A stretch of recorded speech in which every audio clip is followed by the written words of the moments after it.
Hey buddies, this is a guitar lesson today. I'm just taking a look at some questions that were sent to me from a friend about some kind of online courses which seem very expensive. Okay, so I got this WhatsApp here, and he said, I thought you might like this, and I was intrigued by the 4-chord thing he spouts, but then it went all spammy. Could you do the 4-chord thing, he shills, basically. And I was sort of saying, well, I've seen stuff about that, it's all a real scam. And I said, there's a group called the Axis of Awesome, and they did a comedy sketch about this way back in 2009. And it's a great sketch, and obviously some people have kind of taken this and built a whole kind of theory, a course around it, a kind of magical formula for learning music. And it's not that, okay? So, first thing of all, but could you do, like, break things down, like how to play the chords? So first thing is, there are not 4 chords that you can learn and then have the gift of being able to play all music. All right, you can play bits of. There's a lot of songs you can play. A lot of songs just have 4 chords. What chords they are? It's not a specific 4 chords. There's lots of chords and lots of sequences.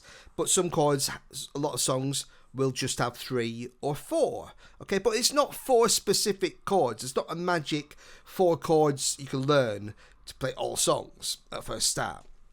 Okay, and the thing you've got to remember about this great Axis of Awesome video, check it out, it's really brilliant. What they're doing is they're doing a comedy sketch. They're doing it for entertainment and for fun and for the audience. Okay, so it doesn't matter that they're cheating a little bit, because some of the songs they do, you can't play the whole song with 4 chords.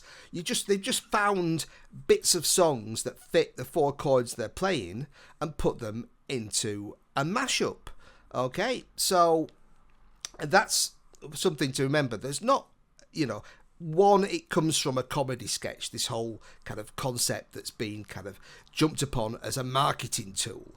It's not real. There's a lot more to music than that. That's one of the great things about it. Music is great, and it can be simple, it can be complex, and you never stop learning. And that's a brilliant thing. Okay, so I'll bring up the piano here just to kind of go through a bit of stuff.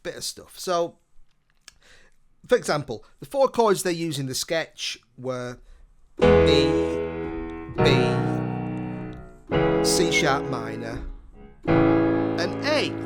Okay, so you might already kind of recognise that sequence from things like Let It Be, When I find myself in times of trouble, Mother Mary comes to me, that kind of stuff.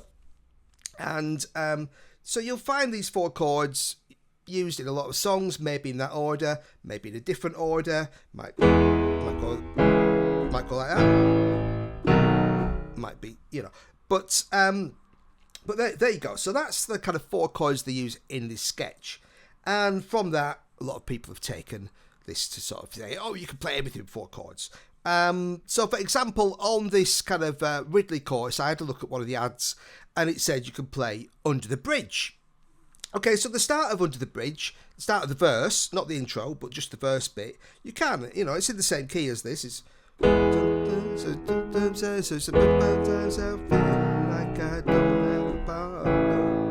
okay, that's the same 4 chords, but we've simplified it slightly already there, because on the track there's a little here, so it's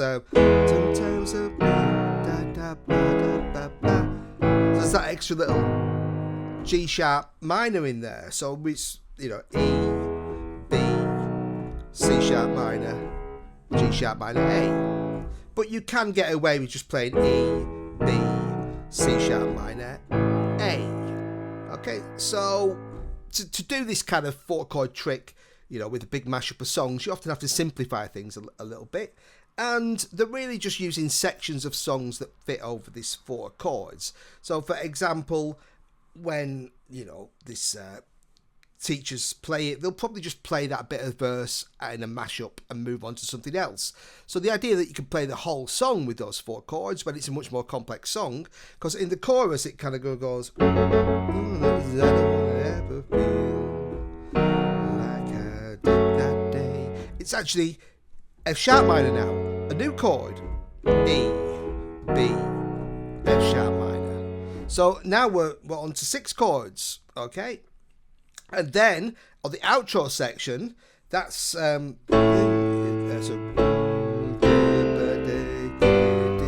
got all that. Okay, so that's got one of the chords from before, but we've now also got like an A minor over C, a G, and an F. So now we're getting lots more chords. So first of all, so to answer my friend's question, because on here he says, do those 4 chords have a name? And no, it's not a specific 4 chords. It's lots of songs have 4 chords, lots of songs have more, lots of songs have less. But there isn't a magic 4 chords that if you only know those 4 chords, you can play everything. If you only know 4 chords, you can only play the songs, for example, in the key that you know those 4 chords in. So if I wanted to transpose that sequence to G and sing it a bit higher, you know, I'd have to play G, D, E minor, C.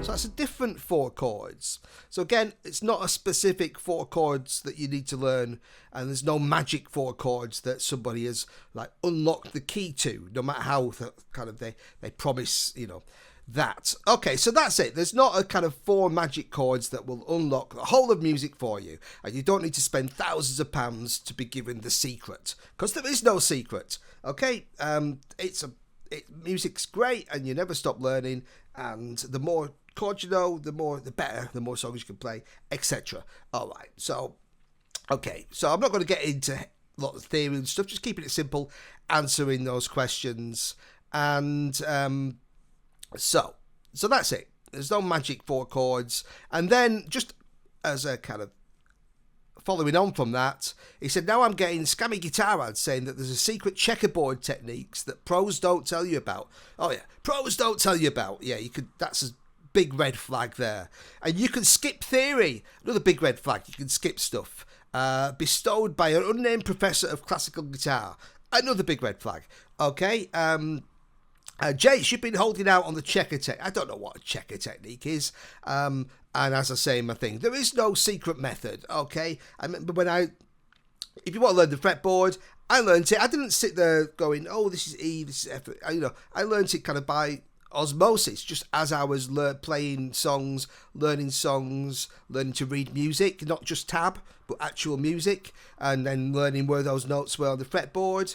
That was just a process by which the more I did it, the more I just eventually knew what all the notes were.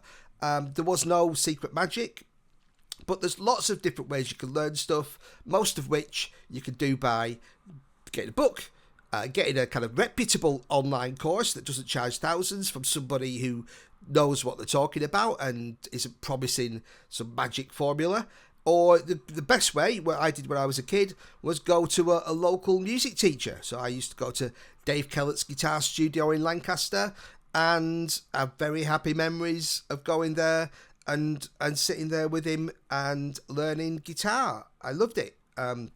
So yeah, and that's the whole point, really, of music. You can't just pay a lot of money and suddenly, know everything. You basically... the part of the joy of it is that it is, can be hard work, and putting the effort in and taking the time to learn makes it rewarding. So there you go. So anyway, that's my little answer to my friend's questions. There's no secret method. It's fun to learn, and save yourself some money.